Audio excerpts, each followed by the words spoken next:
Thanks for stopping by Rusty Nuts Garage and the Things I Do.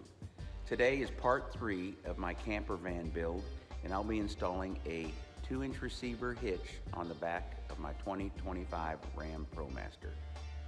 Please enjoy. Purchased this Class 3 bumper hitch from Amazon for $160 and was freight free. It is manufactured specifically for a Ram Promaster and fits different models at different years. As I unpack it, I can see that it seems to be of good quality material and workmanship, and comes with all the bolts and fasteners that I need, and also a couple of little wires to pull the bolts through the difficult area. MSRP on a Mopar hitch to fit the Promaster is $577 plus installation costs. So I'm very happy with the $160 Amazon purchase. Started the project pulling off the bumper cover by removing the 4 P30 Torx bolts on the top and then the 4 underneath the vehicle. Here I'm loosening the top 4 16mm bolts and then remove the 2 15mm nuts underneath the bumper. Now back to the top, I will remove the top 4 bumper bolts and the disassembly is now complete.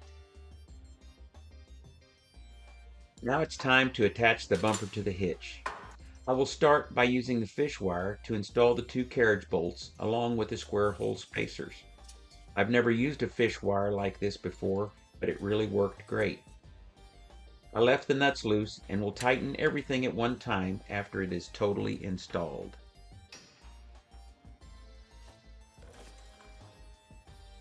I'm installing the 4 top bumper bolts. But off camera, I had to clean the threads off of one of the bolts as it was damaged, it looks like in manufacturing, and then was able to torque down the new bolts to 48 foot-pounds. Under the vehicle, I installed the original nuts and torqued them to 48 pounds as well.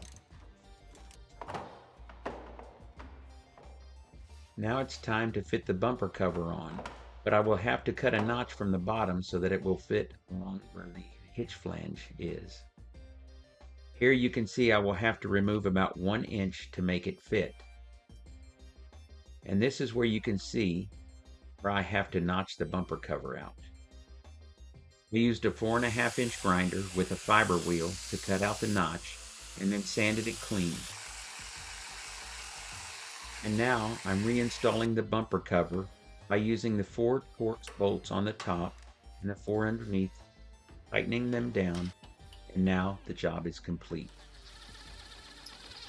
Tools used on this project are a 13, 15, 16, and 18mm wrench, 13, 15, 16mm socket, along with a ratchet and extension, a pry bar to hold the carriage bolts in place in the square tubing, a grinder and sander to cut and notch out the bumper, an impact wrench, torque wrench, and a few other little items. All in all, I'm very satisfied with my Amazon purchase of the 2-inch hitch and would purchase it again if I needed to. My next YouTube video will be part 4 and will be the installation of a set of running boards on the 25 Ram Promaster. Thank you for taking the time to watch, and I hope this was informative. If you will, please consider to follow, like, and subscribe.